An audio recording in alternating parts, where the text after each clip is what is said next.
2021년 1월 31일 하나님을 예배합니다. 다 같이 묵도하십니다. 내 원수가 나를 이기지 못하오니 주께서 나를 기뻐하시는 줄을 내가 알았나이다. 주께서 나를 온전한 중에 붙드시고 영원히 주 앞에 세우시나이다. 이스라엘의 하나님 여호와를 영원부터 영원까지 송축할지로다. 아멘. 아멘. 신앙 고백합니다.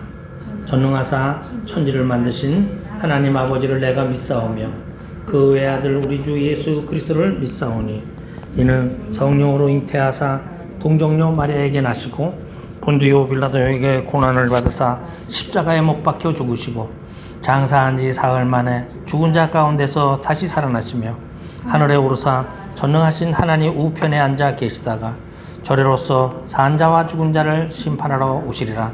성령을 믿사오며 거룩한 공회와 성도가 서로 교통하는 것과 죄를 사하여 주시는 것과 몸이 다시 사는 것과 영원히 사는 것을 믿사옵나이다. 아멘. 찬송가 204장 찬양합니다.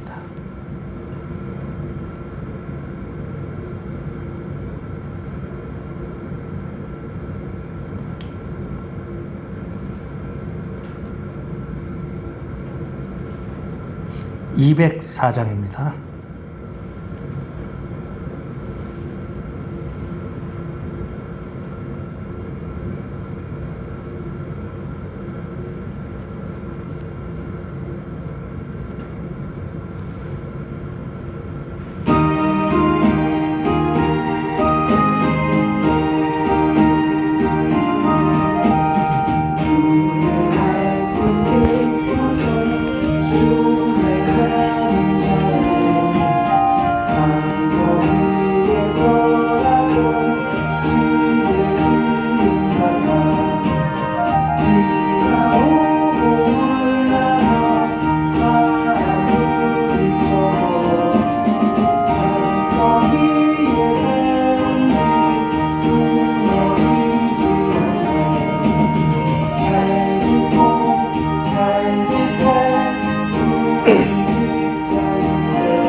기도하겠습니다.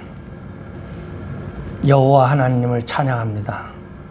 아버지의 은혜로 주의 자녀들이 예배의 자리에 왔습니다. 아버지, 주님을 바라보며 겸손히 엎드려 있는 산마치 성도들에게 은혜를 베풀어 주시옵소서. 우리의 믿음이 날마다 굳건한 말씀 가운데 서가고 든든해져 나가도록 우리 하나님 은혜를 베풀어 주시옵소서. 아버지, 먼저 이 나라 대한민국을 위해서 간절히 기도합니다. 아버지, 이 나라가 진실로 아버지 하나님의 공의가 흐르는 나라가 되도록 역사하여 주시옵소서. 당리 당략을 위해 싸우는 저 여야 정치인들이 아버지 다시는 싸우지 않게 하시고 한 마음이 되어 나라를 위해서 백성을 위해서 헌신하고 일하고 내 것을 내어놓을 수 있는 아버지 하나님 그런 정치인들 될 수 있도록 은혜를 베풀어 주시옵소서. 코로나19로 인해서 아버지 예배가 정상적으로 드려지지 못하는 안타까운 현실에 있습니다. 아버지 이 땅의 주의 백성들을 구별하사 예배의 자리에 코로나19가 확산되지 않도록 은혜를 베풀어 주시옵소서. 아버지 특별히 이 바이러스로 인해서 아버지 감염병 예방을 위해서 수고하는 공직자들 있습니다. 의료진들 있습니다.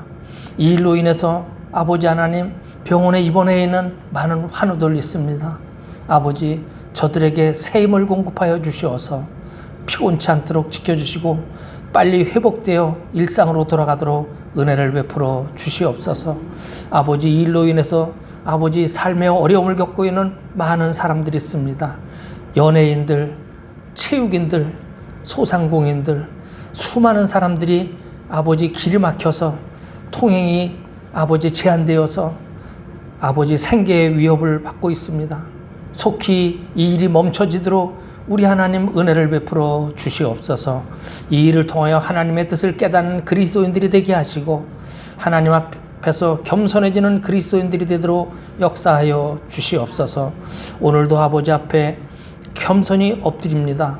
아버지 함께 주님의 몸된 교회에 모여있지는 못하지만 그러나 그리스도의 영이 아버지 하나 함께 하시는 아버지 각자의 처소에서 SNS를 통하여 예배하는 사랑하는 주의 백성들이 아버지 전심으로 예배드리도록 허락하여 주시고 아버지 하나님 우리의 삶의 아버지 생활 속에서 환경 속에서 세상의 빛과 소금의 직분을 온전히 감당하는 우리 산마치 성도들 이 땅의 모든 그리스도인들 되도록 우리 하나님 은혜를 베풀어 주시옵소서. 아버지 부족한 종에게 말씀을 전하도록 하셨사오니 성령의 능력이 함께하여 주시옵소서. 선포되는 말씀이 생명의 말씀 되도록 은혜를 베풀어 주시고 아멘으로 화답하는 성도들이 아버지 이 말씀으로 새롭게 변화되도록 역사하여 주시옵소서. 예배의 시종을 우리 주님께 의탁하오며 우리 주 예수 그리스도의 이름으로 기도 올리옵나이다. 아멘. 성경 봉독합니다. 오늘 우리에게 주시는 말씀은 신약성경 마태복음 5장입니다. 마태복음 5장 신약성경 5페이지 1절부터 3절까지 말씀을 봉독하겠습니다. 예수께서 무리를 보시고 산에 올라가 앉으시니 제자들이 나온지라 입을 열어 가르쳐 이르시되 심령이 가난한 자는 복이 있나니 천국이 그들의 것이며. 아멘. 함께 읽은 이 말씀을 가지고 은혜를 받고자 합니다. 구약 성경에 보면은 하나님께서 이스라엘 백성들을 애굽에서 구원해 내셨습니다. 그리고 시내산에서 애굽에서 나온 이스라엘 백성들에게 율법을 주십니다. 십계명을 주십니다. 그것은 뭐냐 하면은 앞으로 너희는 이 삶을 살아갈 때 이렇게 살아라. 다시 말해서 하나님의 백성이 이 땅에 살아가는 삶의 기준을 십계명과 율법에 이렇게 말씀으로 전해 주셨습니다. 신약 성경에서도 예수님께서 제자들을 부르시고 난 다음에 마치 하나님께서 시내산에서 이스라엘 자손에게 십계명과 율법을 주신 것 같이 예수님은 예수님의 제자들에게 삶의 기준을 말씀해 주셨는데 그 삶의 기준을 말씀해 주신 내용을 산상수훈이라고 우리는 통칭합니다. 산상수훈은 마태복음 5장서부터 7장까지 기록이 되어 있습니다.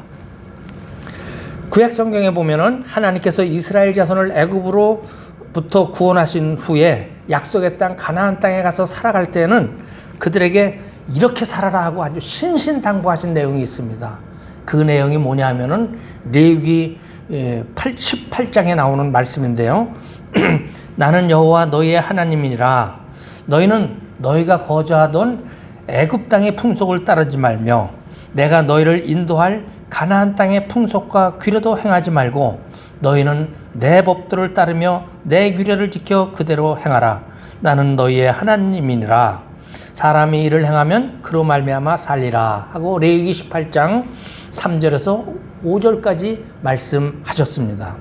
하나님의 백성은 애굽 땅의 풍속을 따라서도 안 되고 앞으로 살 가나안 땅의 그 음란 문화를 따라서도 안 된다는 것입니다. 오직 하나님께서 그들에게 주신 십계명과 율법을 따라 살아야 한다는 것입니다. 우리가 주님의 제자로 이 땅을 살아가는 방식도 마찬가지입니다. 우리는 교회에서 여러 가지 직분을 가지고 있습니다. 그러나 이 직분을 이전에 우리는 예수님의 사람들입니다. 예수님에게 속한 사람입니다. 예수님의 제자입니다. 세상에 속한 사람이 아니라 예수님께 속한 예수님의 제자라는 사실을 우리는 잊어서는 안 됩니다. 그렇기 때문에 우리는 이 땅을 살아가면서 세상의 가치관, 세상의 방식으로 살아가서는 안 됩니다. 우리는 우리 예수 그리스도의 방식, 예수님의 가치관을 가지고 이 땅을 살아가야 하는 것입니다. 그렇다면 예수님의 방식은 무엇일까요? 예수님의 삶의 방식이 바로 산상수훈입니다. 예수님은 산상수훈을 통해서 예수님의 제자들이 이 땅에서 천국 백성으로 살아가는 삶의 기준에 대해서 말씀하고 있습니다. 오늘 우리는 이 산상수훈의 말씀 서론을 통해서 예수님께서 이 산상수훈을 누구에게 말씀하셨는지, 이 말씀의 핵심적인 메시지가 무엇인지를 함께 나눔으로써 은혜를 받고자 합니다. 첫째, 이 산상수훈의 말씀은 예수님께서 수많은 무리에게 한 말씀이 아니라 예수님을 따르는 예수님의 제자들에게 하신 말씀이라는 사실을 우리는 알아야 합니다. 마태복음 4장 마지막 절에 보면은 25절에 갈릴리와 데가볼리와 예루살렘과 유대와 요단강 건너편에서 수많은 무리가 따르니라 라고 하면서 4장이 끝나고 5장에 이제 1절이 시작됩니다. 예수께서 무리를 보시고 산에 올라가 앉으시니 제자들이 나온지라. 예수님 당시에 예수님을 많은 사람들이 따랐습니다. 많은 무리가 따랐습니다. 그 말씀, 오늘 말씀은, 이 산상수훈의 말씀은 그 수많은 사람들에게 하신 말씀이 아니라 그 수많은 사람들 중에서 예수님께 나온 사람들에게 하신 말씀입니다. 오늘 본문 1절 보세요. 예수님께서는 무리를 보시고 산에 올라가 앉으시니 제자들이 나온지라. 많은 무리가 올라와 있는데 예수님께서 앉으셨을 때 제자들이 예수님 앞으로 나왔다는 것입니다. 예수님이 산에 올라앉으니까 예수님 앞으로 나온 사람들은 예수님의 제자였다는 것입니다. 예수님은 수많은 무리를 상대로 말씀하지 않고 자기에게로 나온 제자들에게 산상수훈을 말씀하신 것입니다. 여기에서 우리는 수많은 무리와 예수님의 제자들이 서로 다르다는 것을 알 수가 있습니다. 우리가 알다시피 예수님이 가는 곳곳마다 수많은 무리가 따랐습니다. 주님께서 기적을 행하실 때 그 기적을 보려고 많은 사람들이 모였습니다. 예수님은 그 기적을 행함으로써 그 많은 사람들 중에서 예수님을 따르는 제자로 바뀌는 그러한 일이 있기를 원했습니다. 많은 사람들이 회개하고 예수님을 따르기를 원했습니다. 그래서 그 많은 무리를 무시하지도 않았습니다. 중요하지 않다고 이야기하지 않았습니다. 그러나 우리는 여기에서 한 가지 생각할 수 있는 것이, 많은 무리가 따른다고 하는 것이 예나 지금이나 얼마나 우리에게 매력적인 일인가 하는 것을 생각해 봐야 된다는 것입니다. 연예인들에게 많은 무리가 따른다는 것은 어떤 의미입니까? 인기의 상징 아닙니까? 그리고 그 사람들이 돈을 벌 수 있는 기회이기도 합니다. 장사하는 사람들도 사람들이 많이 모이는 곳에서 장사를 해야 목이 좋은 곳이고 돈을 벌 수 있다고 말합니다. 정치를 하는 사람들은 어떻습니까? 정치를 하는 사람들은 자기를 따르는 수많은 사람들이 바로 그 무리가 힘을 상징하는 것입니다. 그들은 여론의 힘, 대중의 힘으로 정치를 바꿀 수 있다고 생각합니다. 그래서 세상은 많은 사람들, 대부분의 직종에서 다 사람들이 많이 모이는 것을 좋아합니다. 그래야지만 자기의 꿈을 펼칠 수 있다고 생각합니다. 심지어는 교회도 세상처럼 사람이 많이 모여야 된다고 생각합니다. 작은 교회보다는 큰 교회가 좋고 큰 교회를 만들면 그것이 목회의 성공이라고 우리는 그냥 생각 없이 말합니다. 그러니까 수많은 무리가 이 세상을 이끌어 나가고 수많은 무리가 세상을 바꿀 수 있는 것처럼 우리 눈에 보입니다. 그러나 성경은 수많은 무리가 세상을 바꾼다고 말하지 않습니다. 주님은 다르게 보셨습니다. 그렇습니다. 얼마나 많은 사람이 모이는가가 중요한 것이 아니라 더 중요한 것은 그곳에 하나님이 함께 하시느냐, 이것이 중요합니다. 그래서 성경은 신비한 기적이 일어나는 것보다 하나님이 뜻이 이루어졌느냐, 하나님의 말씀이 있느냐, 하나님의 뜻이 온전히 이루어지고 있는가에 초점을 맞추고 있습니다. 하나님의 눈길은 수많은 사람들의 무리를 보면서 거기에다가 초점을 두는 것이 아니라 그 중에서 변화되어 예수님을 따르는 예수님의 제자들을 향해서 하나님 나라의 일을 위해서 헌신하는 사람들을 위해서 하나님의 눈길이 있다는 것을 우리는 잊어서는 안 되는 것입니다. 그래서 역사가 토요비는 말했습니다. 세상을 변화시키는 것은 수많은 사람들이 아니라 창조적 소수에 의해서 발전하고 있다고 말하고 있습니다. 그래서 오늘 본문은 수많은 무리와 제자를 구분하고 있습니다. 예수님께서 수많은 무리를 보시고 산에 올라 앉으셨는데 주님께 나온 사람들은 제자들이었다고 본문은 말하고 있습니다. 주님은 제자들에게 산상수훈을 말씀하셨습니다. 이것은 산상수훈이 예수님을 따르는 수많은 무리와 예수님의 제자를 구분하는 중요한 잣대가 된다는 것을 말씀하고 있는 것입니다. 누가 수많은 무리인지, 누가 제자인지 그것을 가름하는 것이 바로 산상수훈 말씀에 달려있다는 것입니다. 예수님의 말씀이 그 내면에 살아있는 사람들, 그 사람들이 바로 예수님의 제자입니다. 주님께로 와서 주님이 행하시는 그 기적을 보고 와, 예수님, 우리 주님 최고다, 이렇게 소리 지르는 사람이 중요한 것이 아니라 소리를 지르건 소리를 지르지 않건 그 내면에 예수님의 말씀이 있느냐, 말씀이 없으면 제자가 아니고 말씀이 있으면 제자다라는 것이죠. 오늘 저와 여러분이 수많은 무리가 아니라 예수님의 제자가 되기를 바랍니다. 누가 제자입니까? 기독교 역사 초기에는 그리스도인이라는 말, 제자라는 말은 생명을 의미하는 것이었습니다. 그렇기 때문에 당시에 로마 황제를 주라고 부르지 않고 그리스도를 주라고 부를 수 있는 것은 자기 생명을 내어놔도, 예수님을 위해서 내어놔도 괜찮다고 하는 예수님의 제자들이 사용하는 용어였습니다. 예수님을 그리스도라고 하는 사람들을 로마 정부는 박해했습니다. 왜 그렇습니까? 로마 황제가 그들의 주이기 때문에 그렇습니다. 그래서 초대교회 사람들은 예수님을 구주로 믿고 고백하기 위해서 생명을 내어 놓아야 했습니다. 철저하게 그들은 예수님을 따르는 제자들이었고 예수님에게 헌신한 그런 사람들이었습니다. 그러나 요즘은 우리가 예수님을 주여라고 말할 때 그냥 예수님의 또 다른 호칭으로 생각합니다. 예수님을 나의 주인으로 고백하기보다 예수님이 나의 문제를 들으시고 해결해 주는 해결자 정도로 생각하고 있습니다. 자신의 이기적인 목적, 세속적인 욕망을 채우기 위해서 예수님을 주여라고 고백한다는 것입니다. 그것뿐만입니까? 성경을 읽을 때도 내 구미에 맞는 성경만을 골라서 읽습니다. 수고하고 무거운 짐진 자들아 다 내게로 오라. 내가 너희를 쉬게 하리라. 아멘 합니다.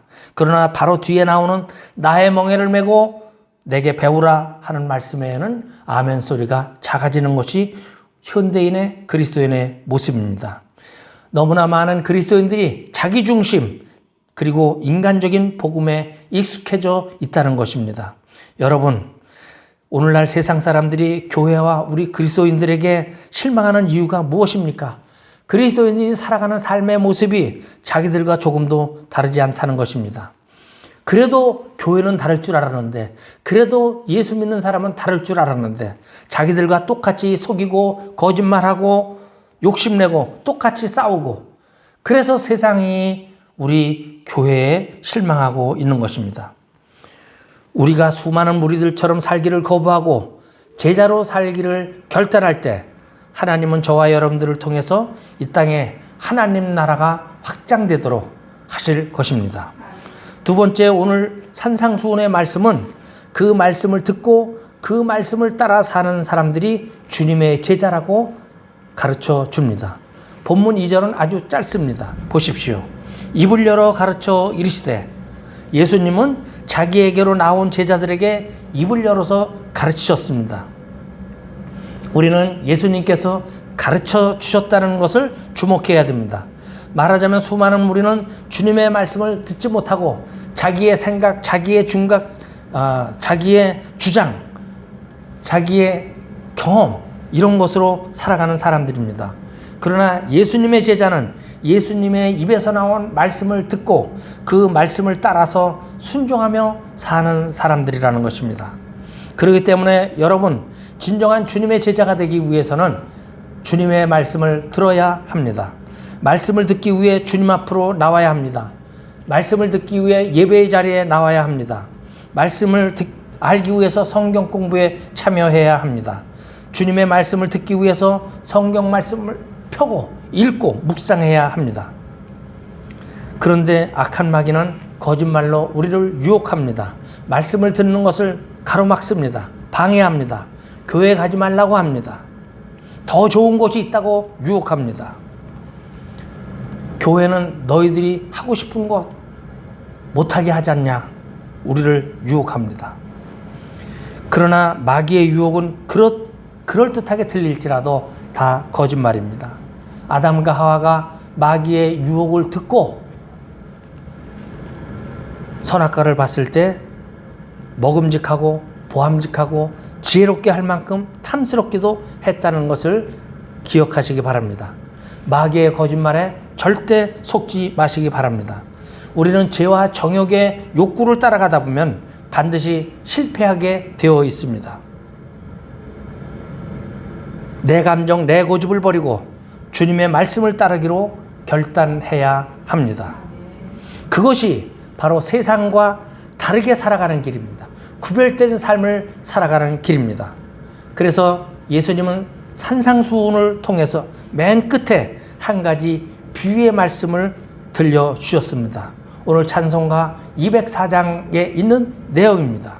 누구든지 나의 이 말을 듣고 행하는 자는 그 집을 반석 위에 지은 지혜로운 사람 같으리니 비가 내리고 창수가 나고 바람이 불어 그 집에 부딪히되 무너지지 아니하나니 이는 주철을 반석 위에 놓은 까닭이요 나의 이 말을 듣고 행하지 아니하는 자는 그 집을 모래 위에 지은 어리석은 사람 같으리니 비가 내리고 창수가 나고 바람이 불어 그 집에 부딪힘에 무너져 그 무너짐이 심하니라.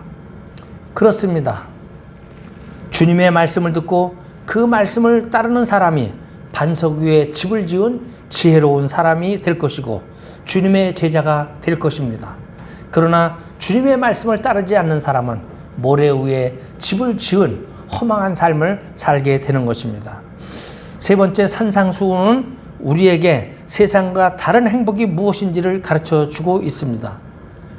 우리가 주님의 제자로 이 땅을 살아간다는 것은 수많은 무리가 알지 못하는 하늘의 복을 누리는 사람들이 된다는 것을 말씀하고 있는 것입니다. 여러분, 우리는 하늘의 복을 누리는 사람들입니다. 설사 악인들이 더 잘 사는 것 같이 보이고 나쁜 짓을 하는 사람이 더 출세하고 주님을 믿는 사람들이 세상에서 손해보고 억울하고 가난하고 힘들게 살아도 그럼에도 불구하고 주님의 제자들은 하나님의 복을 받은 사람들입니다. 왜 그렇습니까? 우리는 구원받았습니다. 하나님의 백성입니다. 그래서 모세는 신명기 34장에서 이스라엘이여 너는 행복한 사람이로다.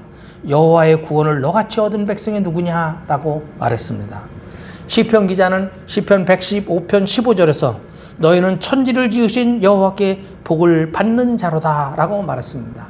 그렇습니다. 우리는 여호와께 복을 받는 사람들입니다. 베드로 사도는 우리가 이 땅에서 예수님 때문에 욕을 먹어도 복이 있다고 말했습니다. 왜냐하면 하나님의 영이 우리 위에 계시기 때문에 그렇습니다. 사도 바울은 고린도후서 6장 8절부터 10절까지 해서 이렇게 말씀했습니다. 우리는 속이는 자 같으나 참되고 무명한 자 같으나 유명한 자요 죽은 자 같으나 보라 우리가 살아있고 징계를 받은 자 같으나 죽임을 당하지 아니하고 근심하는 자 같으나 항상 기뻐하고 가난한 자 같으나 많은 사람을 부요하게 하고 아무것도 없는 자 같으나 모든 것을 가진 자니라. 아멘. 우리는 세상 사람들이 보는 것과 반대라는 것입니다. 세상 사람들이 보기에는 우리가 초라해 보이고 가난해 보이고 근심하는 사람 같지만은 절대로 그렇지 않다는 것입니다. 그래서 오늘 본문 말씀에는 3절부터 11절까지 계속해서 복이 있나니 심령이 가난한 자는 복이 있나니 애통하는 자는 복이 있나니 온유한 자는 복이 있나니 의에 줄이고 목마른 자는 복이 있나니 궁일이 여기는 자는 복이 있나니 마음이 청결한 복이 있나니 화평케 하는 자는 복이 있나니 복이 있나니 복이 있나니 계속 강조하고 있는 것입니다. 창세기를 보면은 하나님께서 인간을 창조하시고 난 후에 맨 처음 그들에게 복을 주셨습니다. 그러므로 우리는 복의 근원이신 하나님을 만나야 행복합니다. 영어에 보면은 복이라는 단어를 브레스라고 합니다. 그런데 이 브레스가 블로드, 혈액에서 피에서 유래됐다고 말합니다. 블레스라는 단어를 사전에서 찾아보면은 피로 정화하다는 뜻이 있습니다. 또 신의 은혜를 빌다, 축복하다라는 뜻이 있습니다. 그러니까 복은 무엇을 소유하는 것이 복이 아니라 예수의 피로 정결하게 되어 하나님의 은혜가 임하는 것이 복입니다. 여러분, 세속적인 관점에서 복은 철저하게 외적인 것입니다. 우리가 통상 세상에서 말하는 복은 무엇입니까? 복받았다는 것은 무엇입니까? 전부 다 외적입니다. 부자가 되는 것, 건강한 것, 높은 지위에 올라간 것, 그런 것이 복입니다. 그러나 성경은 그런 기준으로 사람을 복되다고 하지 않습니다. 예수님은 세상과 전혀 다른 관점에서 8가지 복에 대해서 3절부터 11절까지 해서 말씀하고 있는 것입니다.